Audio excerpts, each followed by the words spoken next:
আসসালামু আলাইকুম, সবাই কেমন আছেন? আলহামদুলিল্লাহ আমি ভালো আছি। তো আবারও চলে আসলাম আরেকটা ভিডিও নিয়ে। তো আজকে আমরা যাব মাওয়া ঘাটে ইলিশ খাইতে। তো আমরা অফিস কলিগ 17 জন 18 জন 17 থেকে 18 জন মিলে আমরা আজকে চলে আসলাম মাওয়া ঘাটে ইলিশ খাবো। তো আমাদের আজকে ট্রিট দিচ্ছে হচ্ছে আমাদের মেজবাবাই এবং হচ্ছে আমাদের প্রদীপদা, এই দুইজনে মিলে আজকে আমাদেরকে সবাইকে এখানে ট্রিট দিচ্ছে। তো আমরা সবাই চলে আসলাম। এই যে মেজবাবাই দাম দর করতেছে মাছের, ইলিশ মাছের দাম দর করতেছে, যদিও ইলিশ মাছ অনেক দাম। তো আমরা অলরেডি কিনে ফেললাম 60টা মাছ কিনলাম আমরা। 60টা মাছ হচ্ছে এক একটা মাছ হচ্ছে 1700 টাকা করে, প্রায় 12,000 টাকার মতো মাছ কিনলাম আমরা। তো আমরা মাছ কেনার পরে আমরা অলরেডি হচ্ছে তাদেরকে দিয়ে দিছি কাটার জন্য, তারা অলরেডি কাটা শুরু করে দিছে। তো আমরা হচ্ছে আনুমানিক আসলে 3টা করে একজনে 3 পিস করে খাইতে পারবে, ওই অনুপাতে আসলে আমরা মাছ কিনছি। তো মাছ কাটা শুরু হয়ে গেছে।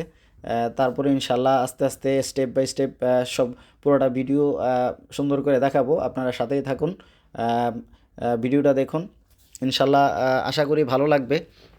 তো আমরা সব কলিগরা একসাথে মাছগুলা দিয়ে দেখতেছি আসলে কীভাবে কাটতেছে, যদিও একটা আসলে অন্যরকম একটা কৌতূহল সৃষ্টি হয়েছে আমাদের ভিতরে যে ইলিশ মাছটা ছিল অনেক বড়, 1 কেজি 400 গ্রাম। তো যার কারণে একটা অন্যরকম একটা ভালো লাগা তৈরি হয়েছে। তো আমাদের এদিকে আরেক কলিগ মশিউর হচ্ছে বেগুন দেখতেছে, কারণ সাথে বেগুন ভাজাও লাগবে। আর সাথে তো আপনারা জানেনই ইলিশের লেজটা দিয়ে একটা ভর্তা করা হয়, ওই ভর্তাটাও দারুণ হয়। তো এদিক দিয়ে মশিউর হচ্ছে বেগুনগুলা দেখতেছে সাইজ এবং কেমন দেখতে।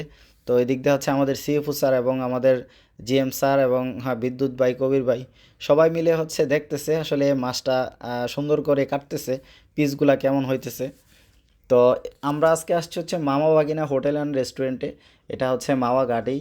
তো আমরা সবাই এখানে দাঁড়ায় আছি, অপেক্ষা করতেছি যে আসলে কখন কোটাকাটি শেষ হবে, রান্না করবে, খাবো। তো অলরেডি কাটা শেষ, এখন হচ্ছে ভাজার পালা, এখন হচ্ছে মাছগুলা ভাজবে। তো আপনারা সাথেই থাকুন, পুরোটা ভিডিও দেখেন, আশা করি খুবই ভালো লাগবে। তো মাছগুলোর মধ্যে হচ্ছে হলুদ ছিটাই দিতেছে, হলুদ ছিটানোর পরে সরিষার তেল দিছে। তো হলুদ এবং সরিষার তেল দিয়ে হচ্ছে মাছগুলা ঝাঁকাইতেছে ভালো করে, মাছগুলার সাথে যেন মিক্সড হয় সরিষার তেল এবং হচ্ছে ইয়েটা, হলুদটা। তো এদিক দিয়ে আমাদের সিএফও স্যার দীপুর সাথে মজা করতেছে, আমাদের আরেক কলিগ। সে বলতেছিল যে বেশি লেট হলে তার একটা দাওয়াত ছিল। এই সিএফও স্যার বলতেছে যে না, আজকে আমাদের এখানে থাকতে হবে, আমরা সারা রাত ঘুরবো, অনেক মজা করব। এটা আসলে বলতেই হয় যে আমাদের সিএফও স্যার আসলে একটা মজার মানুষ, খুব একজন ট্রাভেলার। উনি আসলে অনেক দেশ ঘুরছে, 20-25টা দেশ ঘুরছে বিশ্বের মধ্যে, যার কারণে ওনার মন মাইন্ড আসলে অন্যরকম। তো আমাদের অলরেডি মাছ কাটা এখন শেষ, এখন হচ্ছে আমাদের কড়াইতে একটার পর একটা দিবে। যদিও আমরা সরিষার তেল নিয়ে আসছিলাম ঢাকা থেকে। প্রিয় দর্শকবৃন্দ, আসসালামু আলাইকুম। আপনারা দেখতে পাচ্ছেন যে আমরা আজকে মামাঘাটে হোটেল অ্যান্ড রেস্টুরেন্টে। তো এখানে আসলে আজকে আমাদের বাইরের কেউ নাই, আমরা অফিসিয়াল সব কলিগ আছি। তো আমাদের মাছ কাটা হয়ে গেছে, তার ভিতরে আমরা মাছ এখানে ভাজবো। এই তেল নিয়ে এসছে আমাদের মেজবা ভাইকে দেয়। তো ক্যামেরা আসতে হবে, টাকা থেকে তেল নিয়ে এসেছি ইলিশ খাওয়ার জন্য। খাঁটি সরিষার তেল। এই হচ্ছে আমাদের ইলিশ। এখানে টোটাল 11টা ইলিশ আছে, 11টা ইলিশ। আর তেলও আমরা বাইরে থেকে নিয়ে এসেছি। এটা কোন কোম্পানির তেল? মুস্কান, ঠিক আছে, মুস্কান সরিষার তেল আমরা নিয়ে এসেছি। তো আমাদের এই যে হোটেলের মালিক এখানে বসে আছে, তো উনি সব হিসাবপত্র করতেছে, টোকেনের হিসাব রাখতেছে। যদিও উনি আশ্বস্ত করছে আজকে আমাদের স্পেশালি 1500 টাকা ডিসকাউন্ট দিবেন। আলহামদুলিল্লাহ। তো যাই হোক, আমরা ওইদিকে না যাই। তো আমরা আজকে যে কারণে এখানে উপস্থিত হয়েছে, অধীর আগ্রহে আছে। মাছ মাখানো শেষ, কিছুক্ষণের ভিতরে তেলে চলে যাবে, রাখবো আমি। যদিও ভাইরা আছে আমাকে হেল্প করবে আর কি। তো এতক্ষণ হচ্ছে আমাদের সিফু স্যারের কথাগুলা শুনলেন। উনি আসলে এই বিষয়টা একটু সুন্দরভাবে তুলে ধরলো আমাদের সামনে, শুধু খুবই সুন্দরভাবে।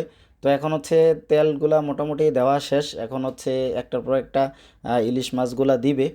আর আমাদের সব কলিগ একসাথে আমরা জড়ো হয়ে আছি দেখার জন্য। যদিও এটা আসলে খাওয়ার চেয়ে একসাথে আসলে সবাই আসলাম, 17-18 জন একসাথে আসছি, এটি আসলে সবচেয়ে বড় মজা। যে খাওয়াটা আসলে একবেলা খাইলে শেষ, কিন্তু সবাই একসাথে বইসা এটা দেখা অন্যরকম। তো স্যার হচ্ছে সেইফু স্যারা হচ্ছে নিজে একটু ভাজতেছে, এটাও আসলে অন্যরকম একটা ভালো লাগা এবং একটা ফিলিং।